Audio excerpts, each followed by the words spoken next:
Chers amis, bonjour. J'aime beaucoup les mythologies, toutes les mythologies. Et avant d'être la base des trois religions que l'on appelle les religions du livre, la Bible est une très belle mythologie. Aujourd'hui, j'évoquerai l'une des histoires racontées dans la Bible. Moïse guide son peuple et arrivé au pied du mont Sinaï, il choisit de monter sur le mont Sinaï pour recevoir les commandements de Dieu.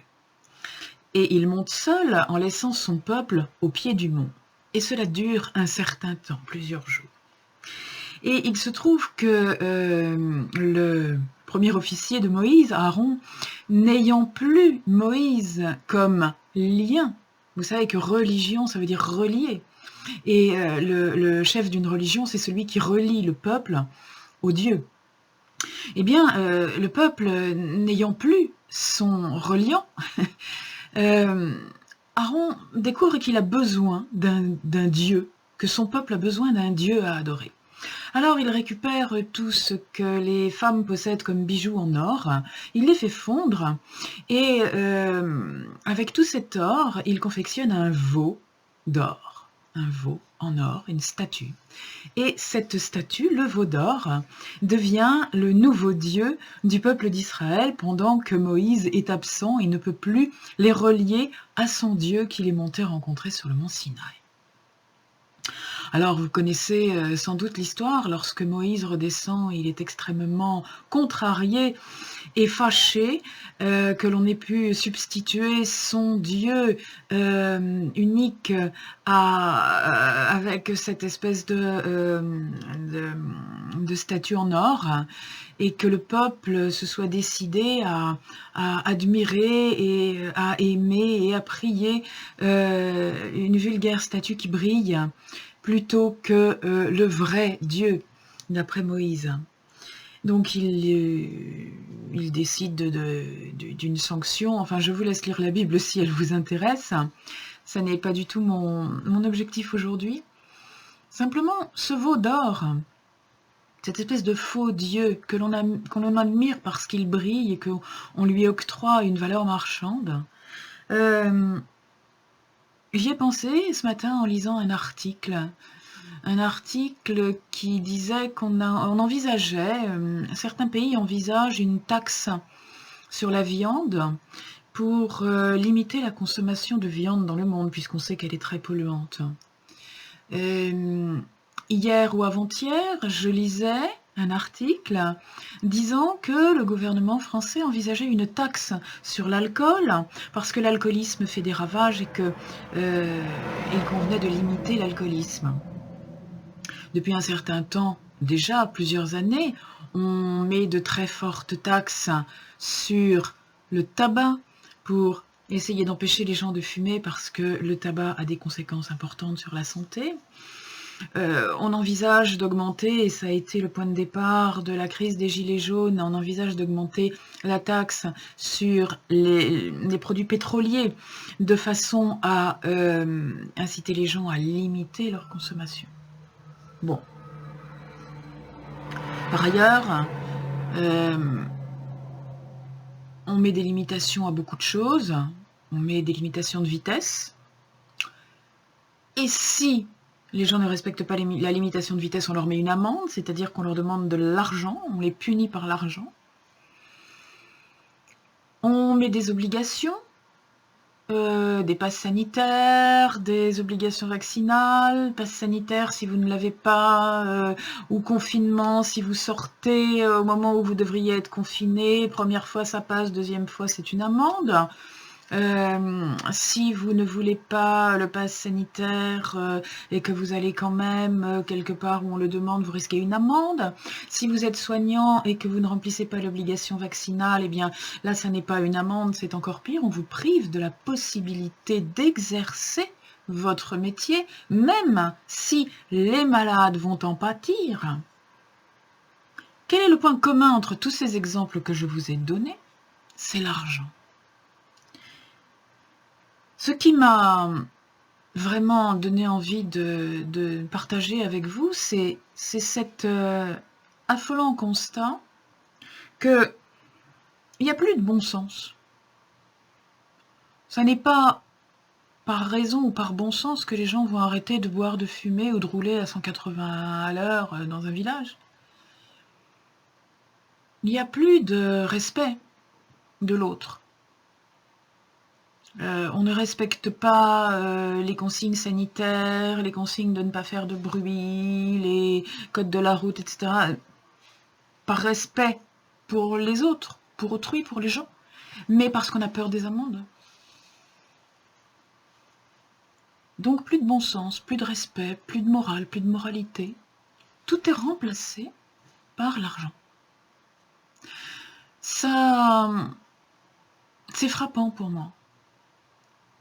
C'est frappant cette identité avec le veau d'or. Il n'y a plus de religion. Très peu. Ou alors les religions qui restent sont souvent des intégristes. Il n'y a plus de religion. Il n'y a pas beaucoup de vraie spiritualité. La seule chose que les gens respectent, la seule chose dans laquelle les gens croient, c'est l'argent. Devenir riche en argent, en possession, en biens matériels. La richesse humaine n'a pas d'importance. Le respect humain n'a plus d'importance. Le respect de la santé n'a plus d'importance. Le respect des enfants, de leur bien-être, des gens vulnérables, etc., n'a plus d'importance. Ce qui a de l'importance, c'est l'argent que ça va coûter, quoi qu'il en coûte, vous savez. L'argument. Je suis quelqu'un de bien parce que je m'occupe de vous, quoi qu'il en coûte. Oui, je suis peut-être un dinosaure, mais moi, ça me choque, ce terme-là.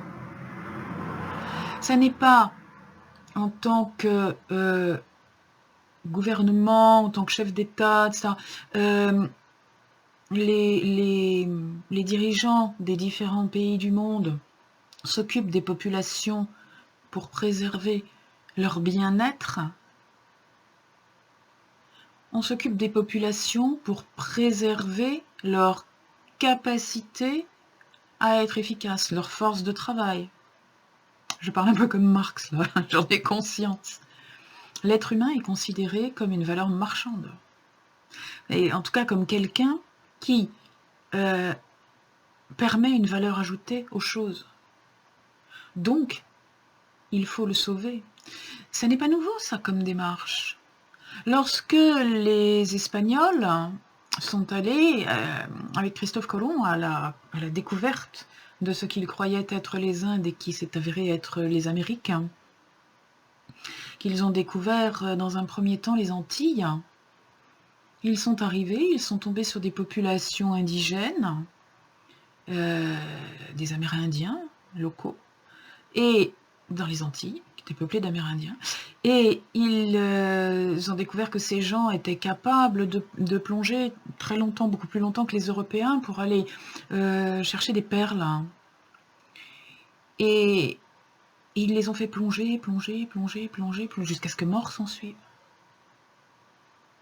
Et ils n'ont pas hésité, pendant les premiers temps de la conquête, ils n'ont pas hésité à utiliser les indigènes comme esclaves et à les épuiser littéralement au travail, à les exténuer, à les tuer de travail.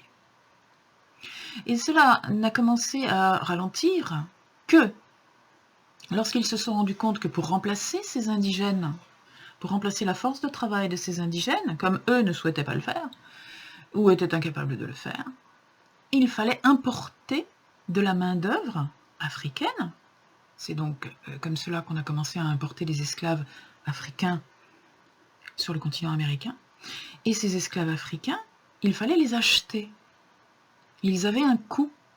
Et c'est à partir de ce moment-là qu'on a commencé à faire attention. Alors, je ne dis pas que les esclaves étaient bien traités, mais les propriétaires d'esclaves, contrairement à ce qu'ils faisaient avec les Amérindiens, qui n'étaient pas officiellement des esclaves, mais qui étaient quand même mis dans l'obligation de travailler, eh bien les propriétaires commençaient à faire très attention à ne pas les tuer. On avait le droit de les faire passer par ses 4 volontés, on avait le droit de violer les femmes, on avait le droit de les faire reproduire comme des animaux, on avait le droit de mal les nourrir, de mal les loger, de mal les traiter, mais on faisait très attention à ne pas les tuer, parce que si on les tuait, on perdait de l'argent. Et bien c'est exactement ce qui est en train de se passer. L'argent est le nouveau veau d'or. On peut tout faire, moyennant que ça ne coûte pas d'argent. Tout est rapporté, l'importance de tout ce qui se passe dans nos sociétés est rapportée à l'argent. Et si on extrapole un petit peu et qu'on sait que dans le temps, la monnaie était l'équivalent des réserves en or de chaque pays, c'est-à-dire qu'à chaque billet correspondait, ou à chaque pièce, correspondait un équivalent en métal précieux. La pièce en argent avait un poids d'argent. Le billet pouvait être échangé contre son poids en or, son équivalent poids or. Maintenant, tout le monde sait très bien que l'argent, la monnaie, qui circule dans le monde est une monnaie virtuelle. C'est-à-dire que si le même jour, tous les pays du monde voulaient convertir en métal précieux, en or, voire peut-être en autre chose de précieux, diamant, argent, je ne sais pas, mais si on voulait convertir en monnaie sonnante et trébuchante tous les billets qui circulent et toutes les lignes qui circulent sur les comptes en banque informatisés, on ne pourrait plus le faire. Autrement dit, le sujet de réflexion que je vous soumets aujourd'hui, c'est toute la valeur de la vie humaine, tout le confort de la vie humaine, ou l'inconfort, toute la santé humaine, est sacrifiée ou mesurée à l'aune d'une monnaie virtuelle qui, en fait, n'est que du vent. Qu'est-ce que vous en pensez ?